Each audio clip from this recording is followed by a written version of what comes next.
Hello and welcome to the iRacing Esports Network and the Aussie Mixed and Fixed GT Championship presented by Apex Racing TV. My name is Sam Fitzpatrick, and alongside me for this opening round of the season is Daniel Leet with Scott Newton on the cameras. And Daniel, second season on the iRacing Esports Network last season came down to the wire. We had many different race winners. We had many superb races, and I can't wait to get back underway for this season. Yeah, good evening, Sam, and to all the viewers tuning in. Great to have you on board again for this one. And yeah, mate, you couldn't have put it any better. I'm thoroughly looking forward to this season. Last time out, as you say, absolute great racing all around. We saw some fantastic race results, some new champions across all four classes, and we're on for bigger and better things this time. Absolutely, and of course we are here at Sebring, a circuit that has become very well known to iRacers recently. We always have these little bouts of these circuits. We had a few weeks of Daytona. We had many weeks of Daytona, to be fair, earlier on. So this is where we only visited that circuit for about a month.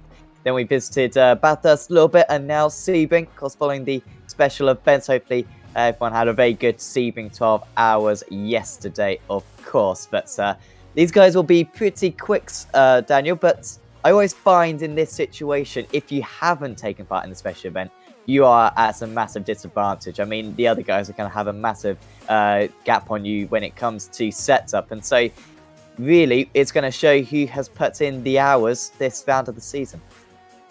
Well, yeah, I mean, there's no substitute for track time, and obviously with the lead up to the 12 hours, everyone has clocked a huge amount of laps going around here, and obviously now getting that mind reset for the guys that may have competed in the split one of the 12 hour, now jumping back into a slightly smaller configuration here. Obviously change of setups, going back to the fixed setups going to be a little bit different to what they would have been used to with their own setups, but there's no substitute for lap time and track time here. So for all the guys that are going out there, they're probably going to be in the best bet at the moment. Absolutely. Just a reminder about the format today: 45-minute race. That's it. It's just a 45-minute race. There's no complications as we see in other series. It's just a simple 45-minute race in these GTE cars, of course. And already we are lining up on the grid, so we can go through the grid for this first round of the championship. Of course, qualifying has already been completed in other sessions. There are lots of drivers who signed up for this race.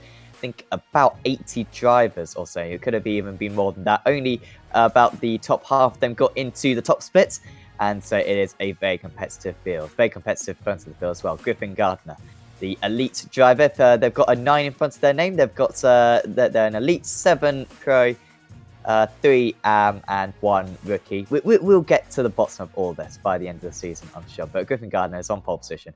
Brenton Hobson in second place. Kane Ryder starts in third. Then it's Danny Davison and Dave Clements in the top 5. That's very strong for the elite drivers. Then it's Jordan Cullis starts in 6th. Adam Gardner just behind. That's Leigh Vandenberg, Jeremy Clark, Trent Thomas, Nathan Huppert, Brandon Nash, Scott Gamble, the defending champion. Neil Pearson, of course, starting down in 14th place. Bradley Rittu starts in 15th. There's Aidan Luthwaite, Matt Morris, Adrian Block, Josh Purwin, Timothy Phoeben, Rob Chrisdale, Jesse Butler, Damien Mulqueen, Gary Cousins, Brett Hender, Sam Holden, Javier Bellamy, BJ Kennedy, Johannes Koch, Richard Hunter, Martin Crisp, Alex Court, Julian Kimbunski, Joshua Thomas, Tom Huggan, Scott Stevens, Paul Wood, Damien Stockton, Sebastian Murray, Wesberg, Jason Spriggs, Benjamin Faulkner, Aaron Dodd, Aaron Specchier, David Miller, Peter Hunter, and that will be all the drivers, I believe, for you. Colstan and Mac, of course, the stewards for today, and very much thanks to everyone who gives up their time to organise this season, because very much their fruits are going to come to fruition very soon, as the pace car is very much underway. But that's, I mean, as we expect, Daniel, it's a very competitive front of the field. I mean, you look at the field and, you know, there's 20 odd drivers who could win the overall title. I mean, there's very few championships we get on the iRacing Esports which have that amount of competitiveness. Oh yeah, definitely. And I think going on from last season when we were heavily dominated by the BMW, and since recent changes come out, we've seen a massive shift with a lot more participation of other manufacturers taking up and seeing them more towards the front. So the likes of Dave Clement getting the Fords up there, Lee Vandenberg in the Porsche, who I believe last year we saw him in the BMW as well. So a good change there, and for all these drivers, you don't know who's going to come in and get a win. Yeah, it really is the case. And yeah, Griffin Gardner, a driver who I did a couple of rounds last season. Of course, you did all of them, I believe, Daniel. I mean, I'm not too familiar with Griffin, so how do you rate his chances?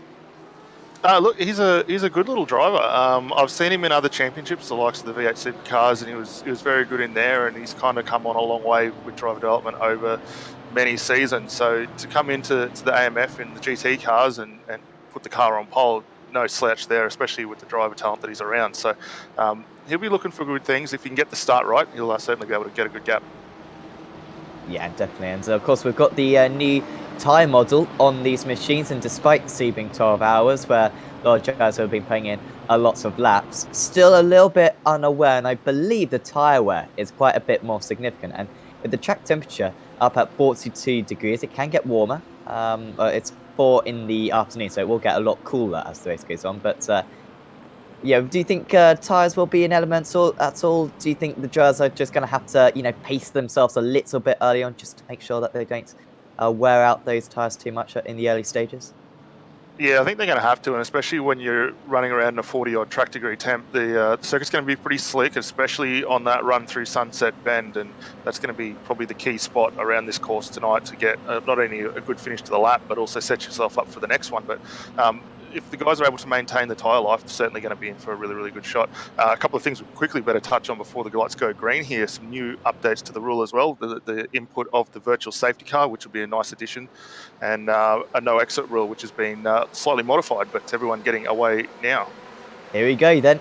The first round of the Aussie Mixed and Fixed GT Championship Season 11 is underway at Sebring. Griffin Gardner went mega early, left a massive gap to the pace car, and that is why he's got a massive gap already to the rest of the field. No changes so far in the top 7. Clark gets him past Vandenberg a little bit further down, side by side into turn 1. Dave Clements gets him past Danny Davison. That's a very successful move for him. Good start for Timothy Phelan as well. Poor start for Matt Morris, losing a couple of places for him. But Gardner went so early that much of the field is already in single file, and he's got a 1 second gap already in his BMW M8. Yeah, it was a very early jump. I think he caught, as you say, a lot of drivers unaware there, and he's setting himself up. But further down the field, we've got some good battles starting to form up. Braden Nash getting involved with Trent Thomas, Neil Pearson likewise coming through, and a few more guys behind. So some 2 and 3 wide action early.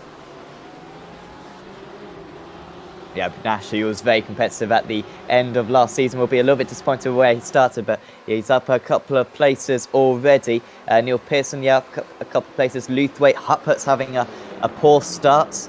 The endurance champion, I believe, from last season. I think he was even crowned at this very round. It was the penultimate round of the season, I think, last season. Just shows how experienced these drivers will be. They'll know this place as if their eyes were closed. Adam Gardner on the tail of Jeremy Clark. 0.2 of a second.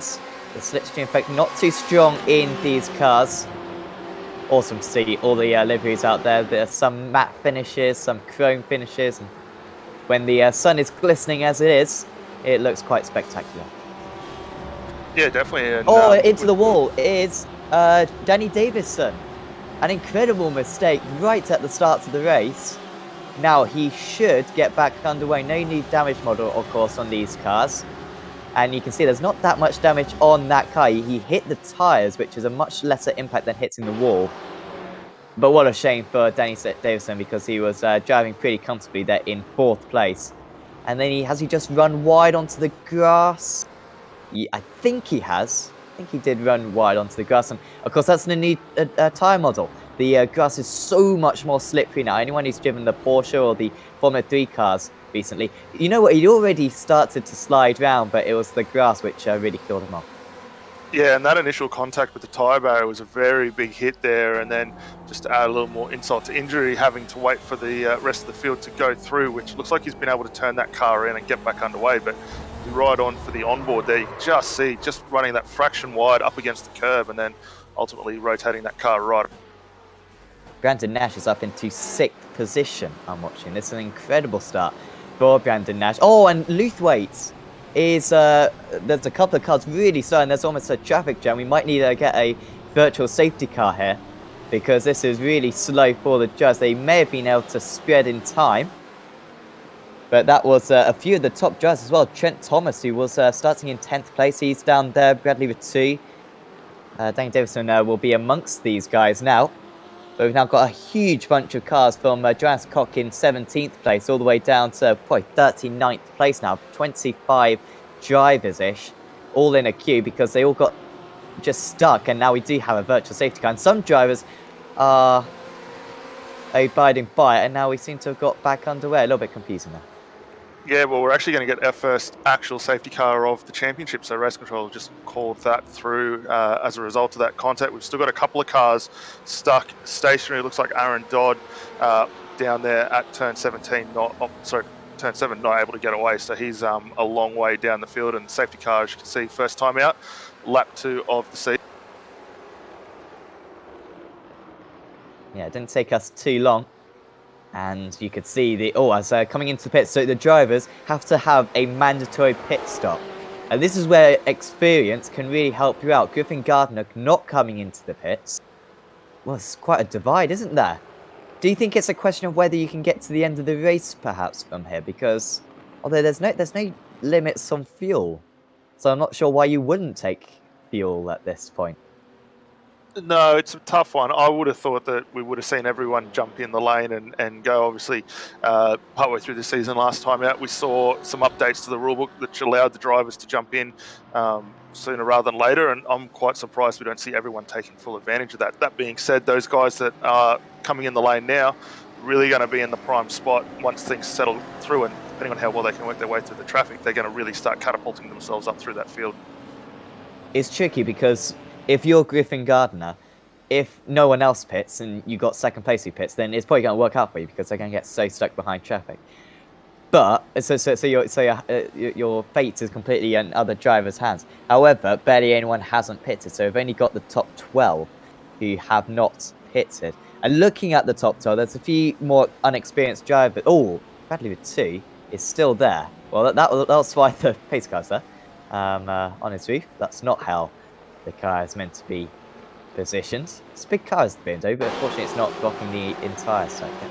And we might actually get a replay of how this all kicked off down at the hairpin. Also, it's Trent Thomas who spun it round. Oh, and then everyone's slowing. I think it was Luthwaite, the next car to come in, and well, it's a little bit blind as well, of course. Your eyesight isn't fantastic, and I'm sure the Constantino effect is taking out so many drivers right there. Yeah, a little unfortunate there because Trent Thomas looked like might have been given a bit of a helping hand, which ultimately rotated that Trip Sim Sports car there, and then being stuck in the middle of the track, not able to go anywhere, just sit with the onboard shot there.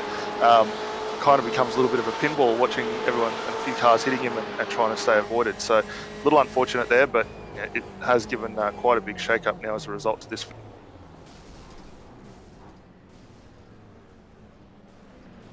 See, it wasn't the biggest impact on the TV. He kind of just got shoved over to his roof. Yeah, that's going to be the end of his race. Probably he can't get the car back on the wheels, unfortunately. And even if he did, I'm sure there'd be a lot of damage to the structure of that machine. So just a little bit of a reminder then, Griffin Gardner, who was leading this race previously, he's still leading this race, but he has not come into the pits so far. Kane Ryder is in second place. He also didn't come into the pits. The highest up driver who has come into the pits and will probably be the race leader because the others have to come into the pits. That is Dave Clements currently, who has made one pit stop already. Neil Pearson in second place out of those guys. Yeah, so they're really setting themselves up for a good run. obviously getting that earlier stop, and with this field compression the way it is, they're probably going to be really hoping that they get a likewise great jump when we do officially go green, which at this point we'll have one more lap at least under safety car. But yeah, I'm surprised we still haven't had really anyone else. Xavier family jumping in, getting a stop done, so he will fall right to the back of this pack when he gets going. A couple of retirements, so that we have already seen Brenton Hobson be actually may not have retired yet, but in the lane for quite a long time. Bradley Rattu, as we know, had that rollover. Javier Bellamy coming in. So probably trying to cut his losses. I feel bad for Griffin Gardner. I really do, because I know. I mean, we're talking as commentators, and anyone who's ever spoken to me knows my intelligence isn't the best. However, I cannot see how this is going to work for Griffin Gardner, because he's going to have to come into the pits, obviously, and then everyone else hasn't got to come into the pits, and you can kind of understand his predicament right now. A few other drivers who have made good progress. Johannes Koch is up 10 places from 29th on the grid and has pitted as well. Pretty good for him. Danny Davison also didn't come into the pits from 4th on the grid.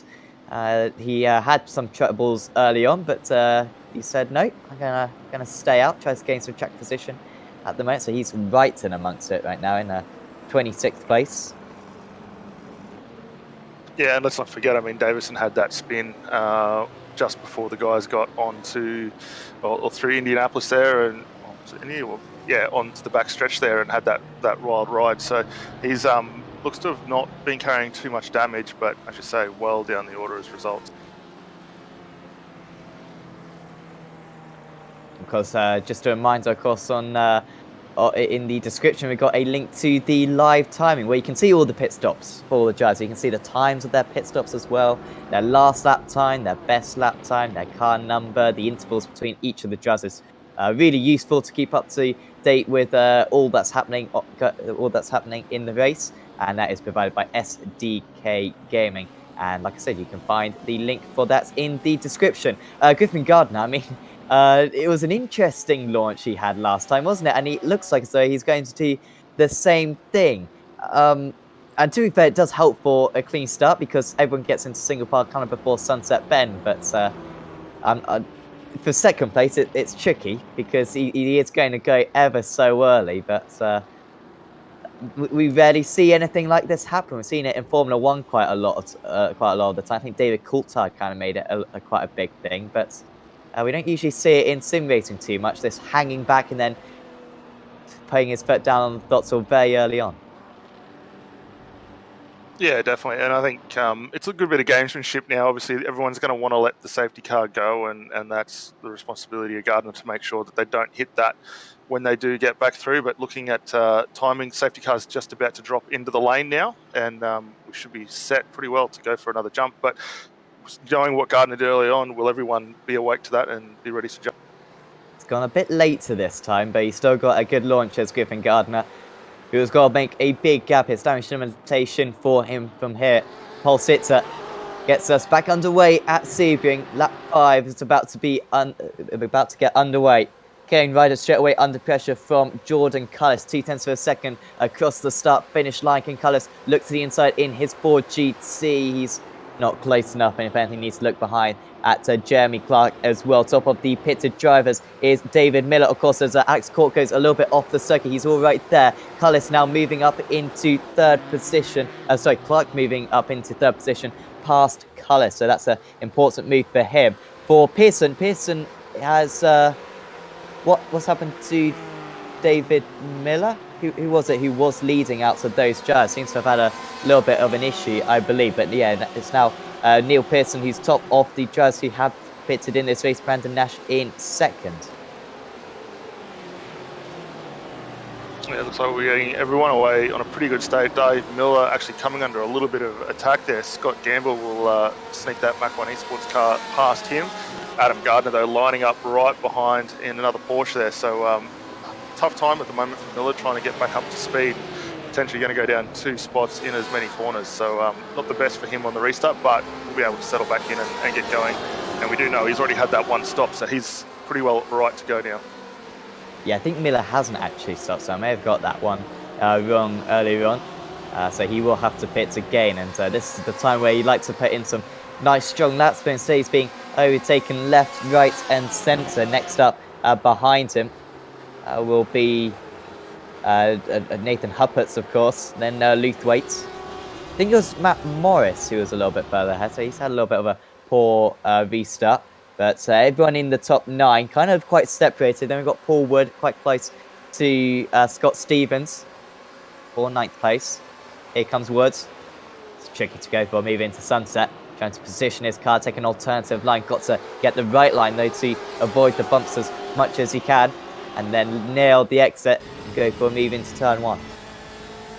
Yeah, it was a good run there as we ride on board with Paul Wood, actually noticing a change of car from him this season as well, getting away from the Ferrari into the BMW.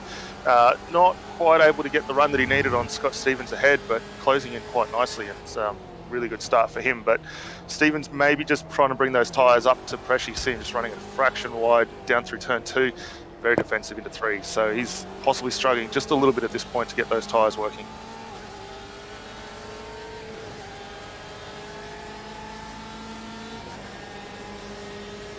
BMW might go for it into the hairpin. We've seen issues at this corner already.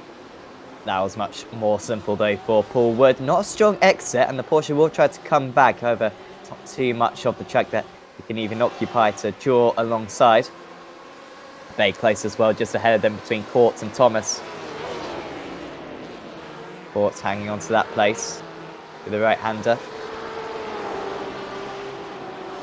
Neil Pearson onto the back of Scott Stevens now. As Matt Morris has had an off. Matt Morris is still off the circuit as well for Velocity Esports. That's a lot of places lost for him. He's down into 26th now. Yeah, we'll just quickly cut back to a replay to see what's going on here. I think potentially just a out-braking move. You see him driving to the inside very late and actually getting a little bit of a helping hand there and running that car wide. So it hasn't hit anything, but as you say, the grass being as slick as it is out there, really dropping him down quite a few places. Yeah, if it weren't for the tap, it would have actually been a sublime move. And it was almost like a double dummy there. And managed to get his car on the inside. Was going to get the car stopped, but just that tap from his opponent. And running wide right there. Quite the start of the season that Morris would have wanted on that. So yeah, championship contender, as so many of these guys are. And of course, we've got 4 different championships as well going on. We've got the elites, the pros, the AMs, and the rookies. So a championship for everyone to take part in. It really is a fantastically structured series, this. I was trying to come back. Also quite close right now between Clean Busink trying to go down the inside. A new driver, at least for myself. And he wants to get that 24th place right now away from Damon Mulqueen. He's quite a lot more experienced. Morris tries to come back through the tight twisty section. You've got to go for a little bit of a surprise move if that's going to work. And already flashing the lights, perhaps just showing evidence of his frustration. Issues for behind as well. Bellamy has had enough with Benjamin Faulkner. And they've dropped a little bit further down. They're sitting just behind these guys. Yeah, a little bit down probably where they're going to want to be. We saw Xavier have that pit stop through that last safety car very late coming in. As we watch him getting through, actually a little bit of contact, which is not going to be ideal for him. So unless there's a redress there, I can almost guarantee there'll be a penalty potentially coming his way as a result of that. So keep an eye on the Race Stewards channel just to see what happens there, but that's a bit of an awkward one for him. And Clean Busink as well has just had an issue. Elton lead, by the way. Griffin Gardner, fastest lap of the race, 57.63. It's what he needs, and he is now 9-10 seconds ahead of Neil Pearson. He's top of the drivers who have pitted, and that gap is increasing by about a second a lap. A pit stop round here, probably going to lose you. I mean, it's not going to be a long pit stop, so probably going to lose you something like half a minute, 40 seconds perhaps. So right now, if he came into the pits, he'd be behind everyone. I mean, he'd be last in 42nd place. However, with the pace that he's got, top 20 could still be possible for Griffin Gardner. He's saying some very good times. Alex Quartz has just come into the pits for his first pit stop, and a 3-second, apologies, no, he's still stationary in his pit stop. 7-second stationary for him. Yeah, here we are. Bellamy, you will be issued a drive-through penalty for that contact as well. So that's not going to be a great one for him. Currently well down the order in 41st, but will need to come back down the lane for that issue. Danny Davison, after his spin, slowly coming back up through the field. He's got Rob Crisdale right in front of him in the JPS Simsheds Ferrari, looking to go for a big move down into the hairpin. I don't think he's just quite close enough there to get that one stopped up in time, but really coming through quite quickly. And what you touched on with the pit stops as well, we're seeing on average for most of these guys a stationary stop of around 11 seconds at this point. We have seen a couple of guys a little bit quicker, but will that help? Obviously those times will come down a little bit later on over the course of this race as well, so we'll keep a weather eye on that. Yeah, I mean, like, it's a 45-minute race, of course, this, and there's no limits on fuel, so you could do the entire race. So I assume if Gardner wanted to, he could just pit on the last lap, could he? Well, yeah, definitely. There's no rule around when you must come in to do it, as long as you do get the one stop completed. And I guess the issue he's got there is if he does try and do almost a Schumacher-esque stop and come in on the last lap, is his pit box going to be before that finish line? Because if it is, that could almost be a brilliant strategy. Yeah, I doubt the stewards to take to that too kindly. I imagine probably just penultimate lap. I think he will push it as far as he can, but I think that would be maybe a step too far to do it on the absolute last. Thomas is under pressure right now from Wood and Nash. They're going side by side. I think Nash, as he just made up a place there. Oh, Nash has got past Pearson, and this is crucial for who's going to win this race. Pearson is going to try to respond. Going into turn 2, is there contact? No. Nash trying to take advantage of Wood, but that is massive now. So Nash is top of the drivers who have pitted. That will become the race lead later on in this event. And Brendan Nash, I was playing down a little bit earlier on. He only starts here down in 12th place on the grid, and yet he's the effective race leader right now. Been a superb drive from him.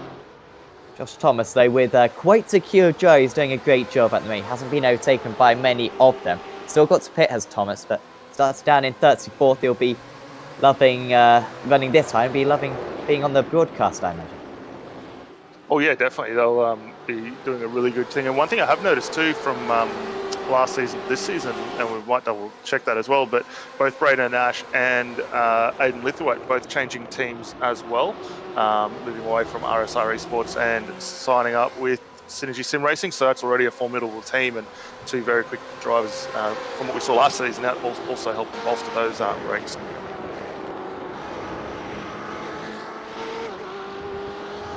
Always, few driver changes, and we can change the competitiveness of an entire team. Just a couple of drivers switching hands, and their expertise can really come in a lot of use. Thomas might be done here into the Sunset Bend. Could have defended there, Thomas, but he didn't feel like it. Will run around the outside, could perhaps get a cutback behind them. Nash and Pearson are still side by side. Here comes Nash. Got a good run going on to the pit straight.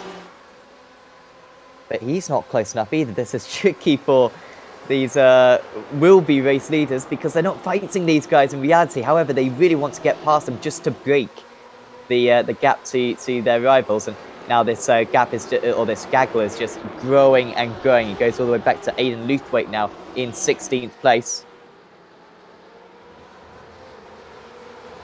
Yeah, and it almost seems at the moment like Josh Thomas just being a little bit of a cork in the bottle, holding this group of cars up. Paul Wood been able to make a little bit of a gap now as he runs down into the hairpin and should be able to extend nicely on the exit there.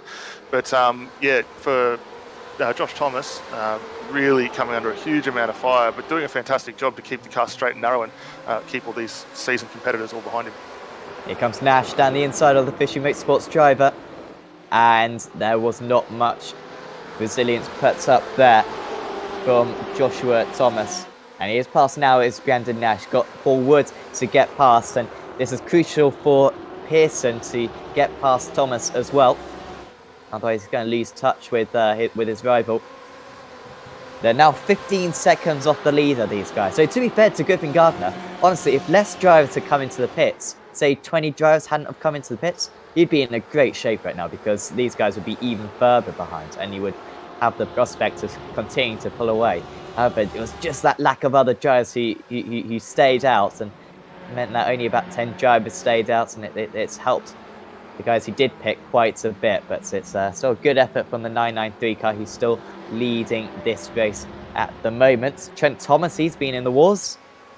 Someone's been on his roof early on. He's still going though, right now.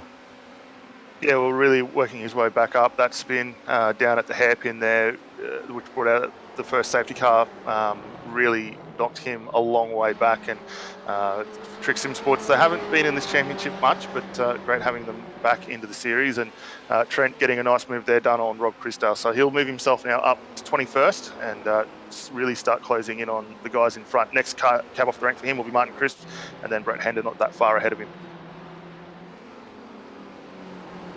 Another fastest lap of the race for Griffin Gardner out in the lead. Kane Ryder also having really good pace. I mean, this time third place to be fair to Kane Ryder, but another driver that I'm not too familiar with. But no, he's doing a good job, almost matching. So those two building a gap still. Everyone are those top guys, those compared, of course, Jeremy Clark and Jordan Cullis as well, Sam Holden. Spinning round is Damon Stockton. And a bit of contact as well with Damon Mulqueen. That was all a bit messy. Oh, and that's messy as well. Jeez. Yeah, well, that restart, redress back onto the track there, that will certainly catch the eye of race control because there is some rules around safe rejoin. Unfortunately, there we see Mulqueen gets tapped a couple of times, actually almost tipped over from Holden there, so that was very, very... Holden onto the back of Cullis, 3/10 of a second. This is the battle for 4th place. 2 Fords, great to see a couple of Fords out on the track. Best GT car. Let us know on the YouTube chats if you agree. And of course, if you have been enjoying this video, please do leave a like on it. Been brilliant that you're viewing figures. I imagine everyone's a little bit trying to get their motorsports fix. It was looking like it was going to be an awesome weekend of motorsport. Hasn't quite turned out that way, but hopefully you're enjoying this racing, and hopefully there's a little bit of an opportunity, if there's any silver lining to it, for esports really to show its worth. Hopefully we'll have a massive growth in the next few months. But yeah, hopefully you're enjoying this video, and if you have enjoyed it, please do leave a like and also subscribe to the iRacing Esports Network and also Apex Racing TV as well. We'd appreciate that. We've just had Paul Wood coming into the pits, by the way. He's falling way down, so he'll be outside the top 30 or so. So Wood with a 13-second pit stop. Which is about on par too with what we've seen from everyone else, or most of the guys that have come in, especially our early contenders. They were around the 11.5 to 12-second range, so that's not too bad for him. David Mulqueen also going to have to come down the lane for a drive-through as a result of that contact just before as well.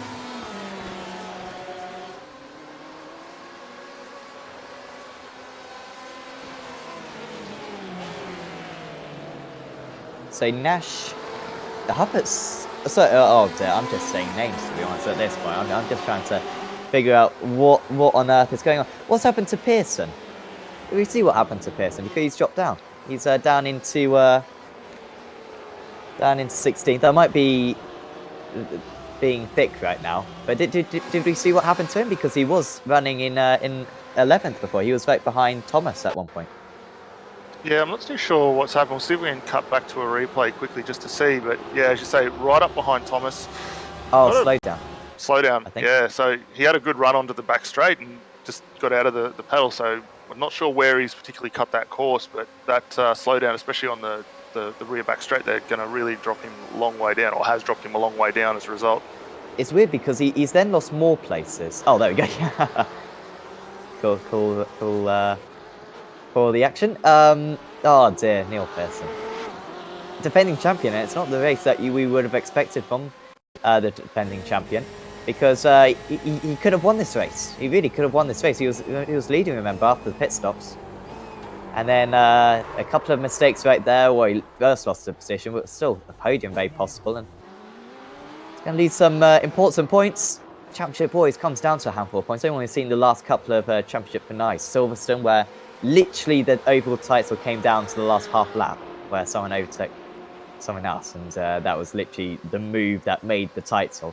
And then we also saw last season a crazy Road Atlanta race where all the championship contenders crashed out, and if any one of them had a clean race, then they probably would have won the title. And in the end, we pretty much exited that round as we started it because barely any of them actually scored points. So it's always close, and yeah, a few points can be very useful. So it's a disappointing start to the season this for Pearson. We'll still probably get a top 10 out of it. Brandon Nash in 7th place, top of the Jersey of Pitted. However, Nathan Huppert's closing in on him a little bit. Well, Huppert's a very quick contender. We saw that last season in the BMW, again sticking with that car, so he will be one to keep an eye on, especially later on in the races. It sort of seems to come back to him a little more. Jordan Collis at the moment just bridging a bit of a gap to Sam Holden there, a couple of Fords, and great to see the Fords up inside the top 5 as well. We didn't see that a lot last season, but the times we did, it was fantastic to see those two up there. Aaron Dodd down in the 25th. He's got Tom Hagen, Adrian Block behind them in the Fordzilla car as well, closing up. So those guys probably a little further down than ideally where they want to be, but nonetheless moving further up. Aaron Dodd though up 17 spots from where he started, so it's been a pretty eventful night for him already. Yeah, he had a long pit stop as well. He had a 21-second pit stop, so I'm not quite sure why it was so extensive. But still, that just shows how impressive he's been. Good to see Fordzilla as well. They're a team who are growing quite a bit, being very competitive in the Sim Racers World GT Championship. You can check that out on the iRacing Esports Network at 20 GMT on Wednesday, every Wednesday for the next few weeks. David Miller has recently come into the pits for his first pit stop, so a few more guys coming in, but we expect them to be able to go a bit longer, pretty much to the end of the race. Tom Hagen being overtaken then for 25th place by Adrian Vlock, who should be a bit further up on the grid, 7 places down from his start. Also having a tricky race is Leigh Vandenberg, down 13 places from his start. He has at least pitted already, so we'll move up. Also, I'm seeing some issues for Jordan Cullis. Has there been a connection issue, perhaps, for Cullis? Well, we saw Cullis jump in the lane before for a pit stop, I believe, so I don't see where he rejoined at the moment. I'm still just scaring down through the list, but yeah, he did jump into the lane, although I've got a feeling it might have been a timing thing, because showing him down now in 37th position, which is a huge way down, given he was only battling up in 4th and 5th before. Yeah, on our screen, he's like stationary about quarters of the way around the lap, but like not on the track. So I'll keep an eye out on if there is a disconnect notification on iRacing. But he was, I don't think he'd pitted yet, but he was doing pretty well. Kane Ryder into the pits from 2nd place. Now, this will be a good indication of actually where these guys are going to come out. So, it's very late coming into the pits for Sam Holden. I don't know if he was going around Sunset normally and then suddenly looked down at his fuel bar, and it said they didn't have a whole lot left to continue, but diving in to the pits. So still Gardner and Purin staying out. They are the only 2 drivers though who are yet to pit in this race. And Ryder dropping outside the top 10. He's still stationary. In fact, Sam Holden has got back underway. Long pit stop this for Ryder. He's been stationary now for 16 seconds. Oh dear. Awful pit stop for Ryder. 17 seconds. That's 8 seconds longer than other drivers. So top of the drivers who just came out of the pits, I guess, was Jeremy Clark then. And he has come back out in 18th place. So I'm just thinking Gardner, he could probably come back out in about 15th place, could Gardner, I think, when he makes his pit stop. Yeah, and that's a really awkward spot for him, because obviously we know he got a fantastic jump and really not coming in for that first pit stop when we had the first safety car has really dropped him further back down the order. So Brendan Nash currently only 16 seconds off the lead, and given that we've got about a 40-second transit time, you can see that he should comfortably take this one over at the conclusion of these pit stops as well.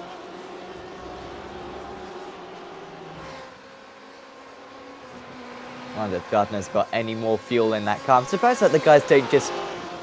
I know, again, I'm talking so I'm an absolute expert. I've never raced in this series, unfortunately. I guess kind of fueling up to go about 2/3. I'm sure in hindsight, Gardner wished that he'd put a lot more fuel into the car, so he could just put on the last lap or the penultimate lap. Instead, he does have to come in now, so he pushed it as far as he could. Josh Purin, will he come into the pits, or would he lead a lap? No, he's come to the pits. That's a bit of a shame for Purin. Brendan Nash then is going to take the lead of the race. We knew it was going to happen, and he has driven a very nice race as the 793 car so far, and he takes the race lead, and by quite a comfortable margin over Nathan Huppert. Scott Gamble moves up into the podium places. Griffin Gardner is already coming out of the pits, so it might not be too bad for him. I said 15th place he might come out back onto circuit. I think it might even be higher than that. Here he comes, and he's in a nice pocket of air. He is in 10th place. That just shows his pace. I mean, he was lapping a second lap faster than everyone else, and that is a brilliant recovery from Griffin Gardner. And I wouldn't bet against him maybe catching up to a couple more guys. He's got time. He's got Pearson and Morris. Only about 4 seconds up the road. Yeah, and with the pace that he has been putting in early on, he was probably the only driver consistently in the low or mid to low 57s. He should quite comfortably get back up onto the cars in front. Last time by for both Pearson and Morris in the 158. So, you know, the ability to have a second and a half, possibly even 2 seconds up the sleeve, and he should close that gap down within a few laps as we get going now.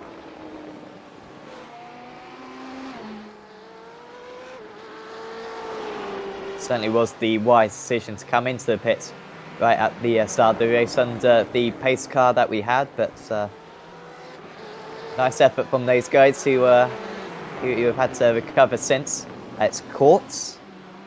He is in 27th place at the moment, is Courts. In fact, 25th place. He's made up a couple of places already on this up. He's now got Adrian Vlock to get past.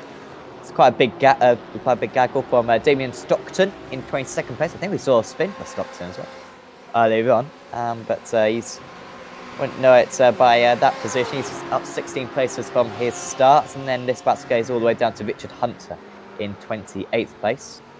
A little bit wide for Vlock, left himself vulnerable in his Ford Zilla car, although the driver just ahead of him as well, getting a poor exit. That was Aaron Dodd.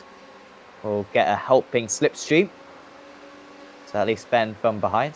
Nice livery as well, just in front of them in the Damon Stockton car. I quite like that one. Adrian Vlock puts his car down the inside, and he is through. Oh dear, the BMW very white. Aaron Dodd, has he got an issue up there? That was very strange. Almost looks as though he locked a tyre, even though these cars do have ABS, of course.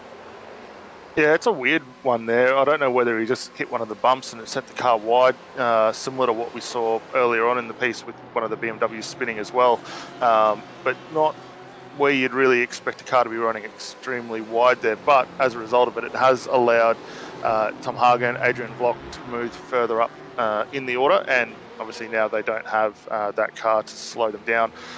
Just in front of these guys, Damon Stockton last time by, still setting a comfortable time, half a second quicker than this little procession, and managing his gap quite nicely. Just in front of them, though, Rob Crisdale, Josh Parwin, and Kane Ryder, all starting to close up into a nice little battle just ahead as well.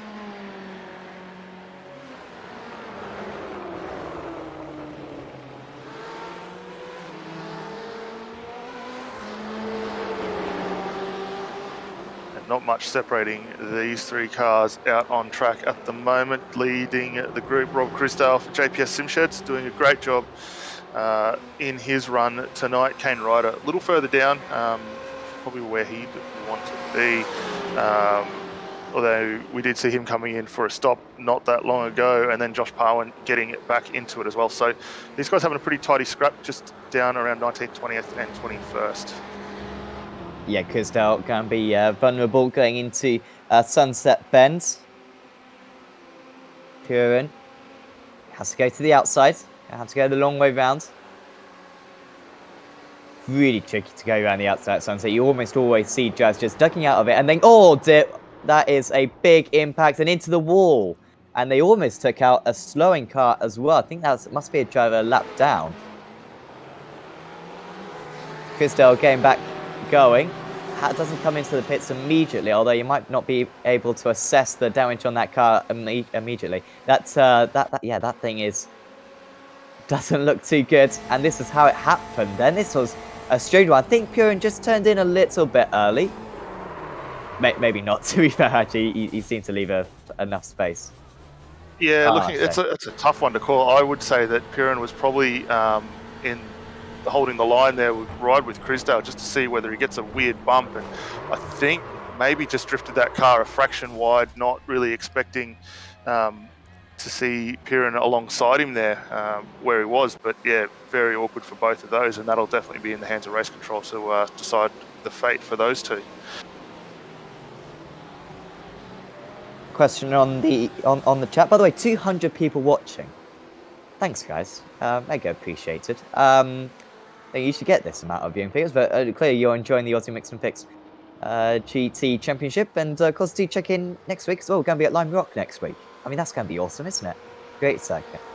So that'll be on at the same time, of course. Question on the chat though: is Nash going to be able to get to the end of the race? Yes, he will. Probably, as long as he put enough fuel into it. No limits on fuel for these guys, so they can put in probably an hour of fuel. Anyone who's driven in the Sebring 12 hours will know how far fuel goes around this place. It's quite a fuel heavy circuit, but still, you can comfortably do 45 minutes. He pitted with about 40 minutes to go, so yeah, we'll be able to get to the end of the race quite comfortably. 1.2 seconds now ahead of Huppert's.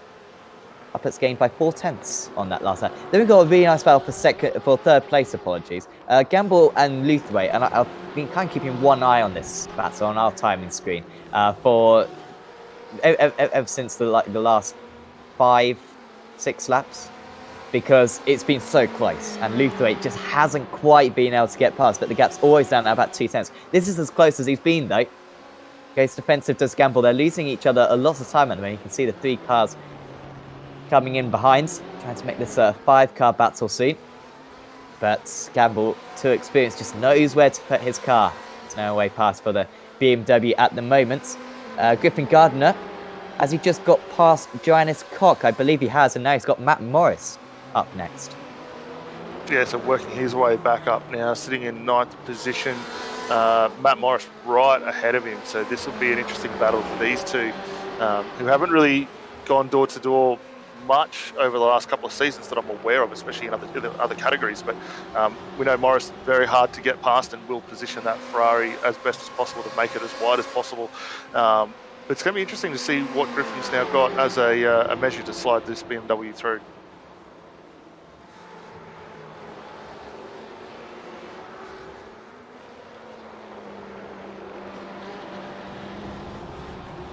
Gardner looks really quick. Wants to go to the inside, but very much that door being closed by Pearson as quickly, apologies, by Morris as quickly as possible. Gardner to go around the outside. We've seen issues so far in this situation. They are ever so close, almost their door handles making contact. Gardner should have a better run. Dips the ball onto the grass, can easily drag you out onto the track there. By the way, very close further up in 3rd place. We might have to cut to that very quickly. Although Gardner is going to go for the move, and he does get past. Here's the battle for 3rd. Luthwaite, I think, has got past Gamble finally. Side by side. Oh, contact between the two of them. Luthwaite does get past Gamble, drops out of the podium places, and he's dropped out of the top 4 as well. He wanted to hang on to that one as much as he could. Gamble, now he's going to almost make contact with his own teammate. They box in Adam Gardner as well. He's, apologies, they box in Neil Pearson. He's almost got nowhere to go. No chance for 3 wides here. And the teammates just need to make sure that they cover the circuit. They don't want to lose any places, but they're making contact and they're almost harming one another. And yet there's still nowhere, absolutely nowhere for Pearson to go. Teammates trying to fight a bit more into this right-hander. Are they going to make contact? Pearson round the outside. Has he got enough of his car? Alongside contact again. A little bit of netcode, I think, into the wall. Was Adam Gardner. Has he got back going? Yeah, he's all right. I think it's Gardner. There he is. Oh, he has hit the wall, though. I think he should be all right to continue. I mean, he's only got one more lap to go, I think, after this. Yeah, and here we are with the onboard shot there. going very defensive with a teammate just in front. Pearson trying to get that move done. I think contact from Pearson in that left rear. That was a pretty hard lick with the wall there for Gardner, so potentially damaged a little bit of the steering. Here's the normal TV cam shot just to see that. And Pearson trying to move that car around. Gardner gave him just enough room, but I think, as you say, a bit of net code involved in that also. Down to 7/10 for the lead. Huppert's has consistently been about 3 or 4 tenths of a second a lap faster recently. Is this the last lap? No, we should get one more in. So 2 laps to go. And only just, so I wonder if the drivers have actually calculated this. Of course, if Nash and Huppert's took each other out right now, I don't think they would get the final lap in. This would potentially be the last one. Pearson, has he lost the... is he trying to go around the outside of... God, no, contact! And the defending champion is round into the wall. And that was with Griffin Gardner, who was trying to get past. He'd managed to catch up to those guys. And it was looking as though Gardner might be able to recover at some points, the former race leader. And here's what happened. Oh, he went to... Oh, there's a little bit of contact already. Puts him offline. Oh, and neither of them wanted to leave any space. And it was all very avoidable, I thought. Yeah, look, you see from the replay shot there, Pearson trying to go very defensive. It was a late move with Gardner just squeaking that nose in, and Pearson initially just leaving a little bit of room, went very defensive through the second portion of that segment there, trying to close the door, and no room for either of them. Probably could have seen maybe Gardner just pick the throttle up just a fraction to slot back in line, but yeah, not a fantastic result for either of those two. And some contact further down the order. Lee Vandenberg, I think Gary Cousins involved in this one also, which we'll quickly cut back to a replay of as well. Oh, there you go. And that looked like a simple brake lock up there, causing that one as well. Disappointing race for Vandenberg, because I think he could have probably got a podium out of this. I mean, he qualified well, but he qualified around where some of the front runners qualified. But a strange pit stop where he dropped down, or maybe it was a poor start, not quite sure, and hasn't been able to recover ever since. Final lap of the race, final lap of this round 1 of the championship. Thanks everyone for tuning in. Brilliant viewing figures once again. I've beat over 200 viewers. Incredible. Thanks, guys. 4 tenths between the top two. It's been coming for a while, and Huppert's another 3 tenths out. However, this is a tricky to overtake circuit. This is going to have to be an incredible attempt from Nathan Huppert's if he wants to take this first round of the championship. Where's he going to get it done? He can't do it at the hairpin, of course. We've just passed that corner. Are there any other places he can do it? I think he's gonna. Well, he's having a look at every opportunity, but it's really forcing Nash now to go very, very defensive. I think probably the best bet, if he can hold station where he is down into Sunset Bend. Probably the best corner. Well, I think one of the best corners in the world for racing, and with the multitude of lines that the guys can take through there, he should be able to potentially maybe get a crisscross or something done through there. But really have to keep an eye on this and see. But he's not letting go of Nash right now. An issue from Old Queen and Cleese Sink, but we'll keep an eye out on this one. Almost an attempt there from the second place driver. And he's got one more straight and one more corner to get it done. That's a really good exit for Huppert. So he's going to be closing in down this back straight as Brandon Nash got it covered. The driver who started in 12th position in this race, who has been effectively leading for over half the race. He's trying to break the draft. He's doing everything he has to do. And Nathan Huppert's is not close enough to get past right at the end.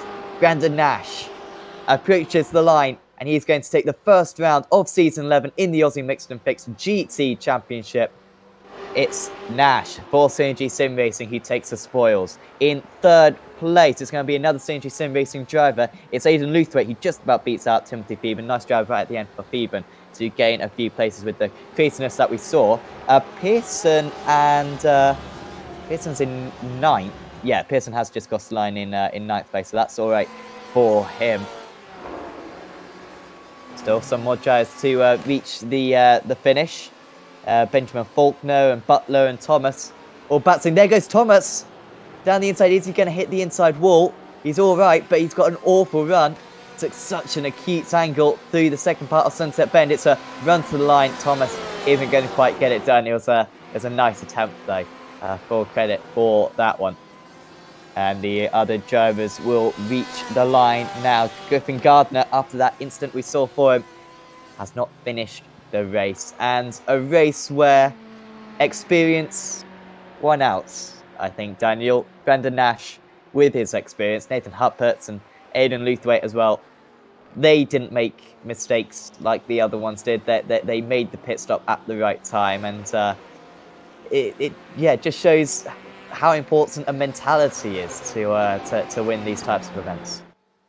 Well, yeah, definitely. And I mean, that was a really solid run for both those drivers. They've come in early. I think the critical thing here was for the guys that got in when the safety car came out, knocked over those pit stops when they needed to. That really ultimately set them up for the best run home to finish out. Unfortunate for Griffin Gardner there, who had a fantastic jump earlier on over the first couple of laps and was really starting to extend a good lead. And I guess what could have been for him, only time will tell. Well, we know how it finished, but we'll see throughout maybe the course of the next few races what strategy he looks to employ to maybe get himself back up towards the sharp end as well.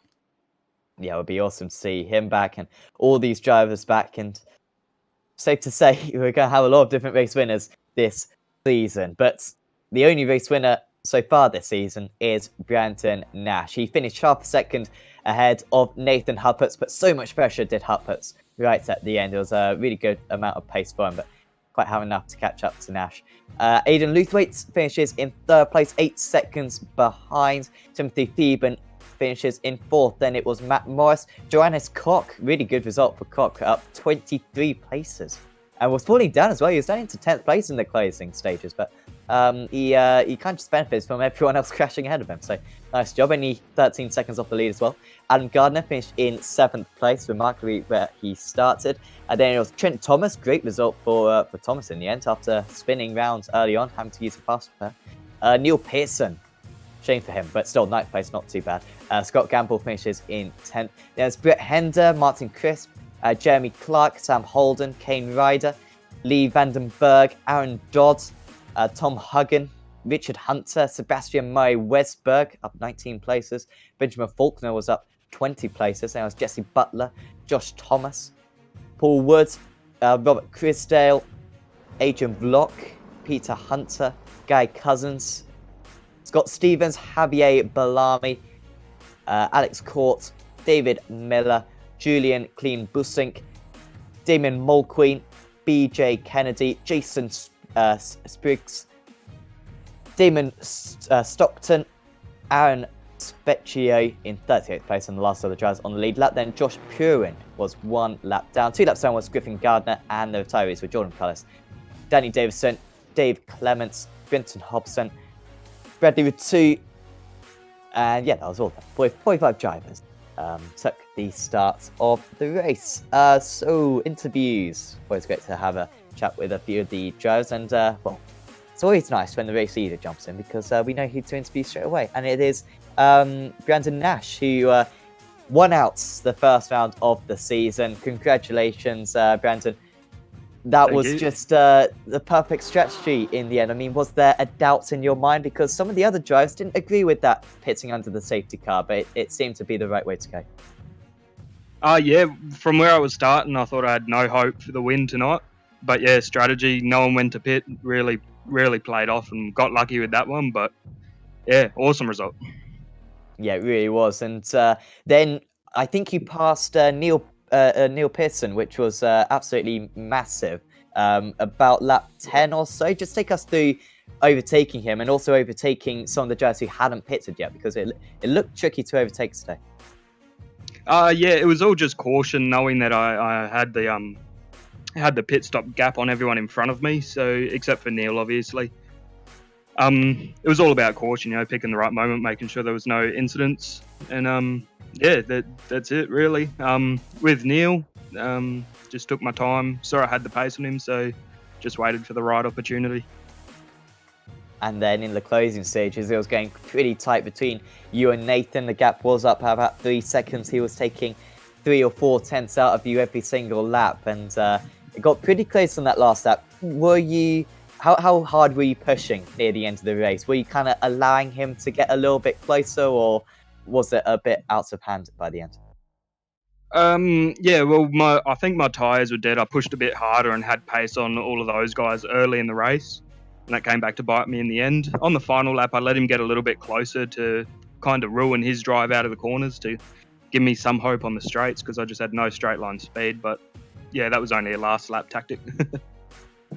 Oh, it's an absolutely awesome result. Congratulations, Brandon. And I mean, also, what about the championship? I mean, you came not too far away last season. I think you finished in the top 5 overall. I mean, Yeah, sixth. It was sixth. yes, 6th place in the end. So, I mean, you must be feeling quite confident today, especially seeing that it seems as though you were pretty much the fastest driver out there. Yeah, well, low expectations, not coming in with like big expectations for this championship. Obviously, the goal is to win it, but we'll see where we end up halfway through and see what we're going for. Well, thanks for having a chat with us today, Brandon. Congratulations on your race win. And before we let you go, is there anyone you'd like to thank? Yeah. I'd like to thank Synergy, awesome group of guys taking us on this season, and all their sponsors. We got JK Signs, Smith and Sons Renovations, BK Designs, DM Cinematography, Possie's Mechanics, CSR Fabrications, and DGD Customs. Thanks for having a chat with us, Brandon, and best of luck for next time.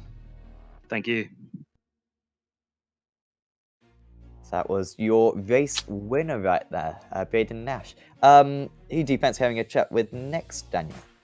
Well, up next, we've got Nathan Happett coming home second tonight. Nathan, congratulations, mate. Great result for you there, up 9 spots. How was your run out there? It was pretty tough. I didn't qualify the best, didn't get my best lap time in. So sort of started in the pack and lost a few positions at the start and just really had to work hard and keep the car clean to get there in the end. Yeah, definitely. And how did you find, obviously, starting a little further down, we know the first run through Sebring, or first lap of Sebring, generally pretty tough with everyone being as bunched as possible and running down into that big hairpin has a lot of issues. Did you find you had any troubles getting past any of the guys there? And after that, obviously, we know you came in reasonably early with the pit stops. Did you find the tyre life to that extent as well coming along quite well for you? Yeah, tyres were okay actually. Everyone up the front drove pretty cleanly and left each other a bit of room, and I just think I wasn't quite aggressive enough at the start, so I think I started 7th and dropped back to 9th or something like that and pitted early. I couldn't remember how much fuel to put in. I did an official race earlier, but I forgot how much fuel we needed, so I put 28 litres in, which was about 6 litres too much, so that cost me a bit of time as well. But yeah, after that it was just manage the tyres, get past a few guys, which I managed to do fairly cleanly, and stay out of trouble and had good pace at the end. Like I caught Braden, but then got a slow down and had to catch back up to him a couple of seconds or so, which I managed to do, but it just didn't have quite enough time to try and put a move on. We're keeping a good eye on that because you really closed down that time gap at the end of the race. Were you considering on the last lap possible spots to have a crack? We kind of touted maybe Sunset Bend being one of the best options. Had you thought somewhere other than that could have been a good spot for? Oh, look, yeah, Sunset or the exit onto the back straight there, but I just got a bad exit, so he just had enough of a gap coming into Sunset, and I went in as deep as I could and just locked up the inside right rear, which is easy to do when you're standing on the brakes and trying to turn the car there. So yeah, unfortunately, just wasn't quite close enough, but I was happy with the effort to have a pretty poor qualifying, but obviously it looked like we had the pace to probably get the win. Just a few minor mistakes in there that we just need to get rid of next time. Well, yeah, and next time, obviously, we move off to Lime Rock, the new circuit. Have you done any laps around the new configuration, and what are you thinking of how that race is going to pan? I've done absolutely 0 laps around there. I had to look at it on some footage, one of the YouTubers a while ago, and it looks like there's a few tight little corners there. So yeah, I think that'll be one where you want to be careful, keep the car clean and stay out of trouble. So I think it'll be important to try and qualify near the front. So that's what we'll be trying to do. Absolutely. All right. Well, again, congratulations on second place tonight. Before we let you go, is there anyone you'd like to give a shout out and thanks to for helping the team? Yeah, look, just a big thanks to the Fusion Sim Racing team. Great bunch of guys. Our sponsors, Eclipse Signage, Dripping Paint Graphics, and Daryl Carter Plastering. They're a great support for the team. And yeah, thanks to you guys for the broadcast and so on. It's great that you put it on, and it's something that we can go back and look at afterwards and have a bit of a laugh. So really appreciate the effort that you guys put into. No worries, mate. Well, again, congratulations for second place tonight, and we'll definitely look forward to catching up with you, hopefully again next week out at Lime Rock. But until then, mate, have a good one. Cool. Thanks, guys. And I believe our last interview is going to be with Timothy Phoeben, who finished in 4th place. Congratulations, Timothy. I mean, from 20th on the grid, that's quite an incredible result. Yeah, thanks, mate. It was really good.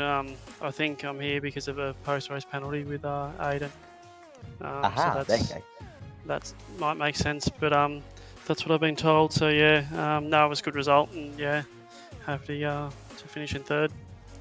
Definitely. Take us through your start, because it seemed like you gained quite a few places straight away, and then also the decision to come into the pits as well. Was there any doubts in your mind coming into the pits under the safety car? Nah, not at all. Yeah, obviously you lose a lot of time if you're going to stay out. Yeah, pitting under the safety car gives you that advantage, so did that. But yeah, made a few spots up before the safety car, and yeah, was able to sort of get some track position and steam forward with a few of the quicker guys, and then yeah, had a few people drop out, and there was a few people that didn't take their pit, so yeah, just sort of slid up the order that way. And then right at the end, it seemed to, all hell seemed to break loose just in front of you. I mean, there must have been 5 or 6, or probably 3 or 4 cars who kind of had incidents ahead, and kind of just seemed to drive through all of it. I mean, you certainly avoided all the crashes out there, whilst a lot of other drivers got involved in them. Yeah, for sure. I was just lucky, and fortunately I was racing with a few of the Mark 1 boys, so it sort of made it a bit easier. I wasn't worried about getting turned around or whatever. And next up, we head to Lime Rock Park. Have you got any experience in the GTEs around that track? Not really. Only a little bit back in the Mazda days, to be honest. But yeah, it's a very small track for very fast cars. So yeah, I've driven the quicker cars around there, and it's pretty busy. Let's say it'll be pretty entertaining, I reckon. Yeah, absolutely. Well, we wish you the best of luck for that one, Timothy. Before we let you go, is there anyone you'd like to thank? Yeah, just the Mark 1 team, RMS Race Management Service, Bow Repairs Australia, Levant Group, Night Rider Designs, Inzing Technology, Sandblock Media, and CITA. And yeah, thanks to you guys, and thanks to AMF. Well, thanks for having a chat with us, Timothy, and best of luck for next time. Thanks, mate. So that was Timothy Phoeben finishing in, what becomes 3rd place then, after that penalty, it seems, for Aidan Luther. He did get caught up in an incident in the closing stages. So congratulations to the top 3, congratulations to all the drivers out there. And I mean, Lime Rock Park next week, Daniel.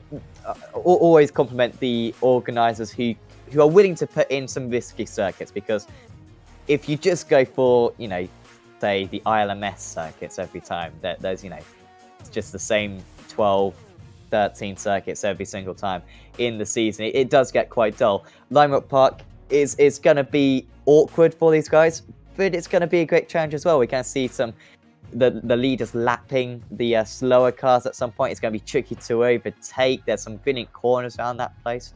I'm really looking forward to it. Yeah, I think moving on to Lime Rock, as you say, it's not a circuit that gets used a lot outside of probably the rookie series. So, I mean, great to see us going back there.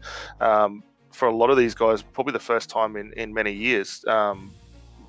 For maybe the guys that run the Skippies or the MX-5s a lot more frequently, probably very familiar with it. But obviously with the change in the track design that we've seen with iRacing recently rescanning it to update that, we get to utilise that the chicane in there that we've seen in so many of the IMSA official even some real life races, watching those cars cut up through the hill there is really, really good. As they touched on before, the track's going to be extremely fast. We know how quick these cars are around here already, so it's going to be really, really impressive to see. I'm looking forward to see what kind of strategy these guys take out, and hopefully we've now got that one safety car out of the way. We don't see it for a while longer, and we might find that, fingers crossed, we'll go through incident-free next time out, which will be fantastic. Definitely, that's what we're hoping for, but will be very tricky around that track. Of course, you can check out the next round of the championship, round 2 of the Aussie Mixed and Fixed GT Championship, next Sunday then at the same time as this starts, so 9 GMT of course. Of course, if you enjoyed this video, please do leave a like on it. Thanks, of course, for tuning in. I mean, 200 viewers is really terrific. So thanks a lot for tuning in today. And of course, do subscribe to the iRacing Esports Network. Put on notifications. We've got single seater racing, GT racing, supercars, of course, for you Australians, and dirts racing, oval racing. There's loads of stuff. So do certainly subscribe and turn on notifications as well. And if you wouldn't mind, do please check out Apex Racing TV as well. It's where we broadcast quite a bit as well. And we got many races just like this, of course. So would mega appreciate if you could check out that channel as well. But for now, from me and from Daniel and from Scott, we're going to say goodbye, and we'll see you next time.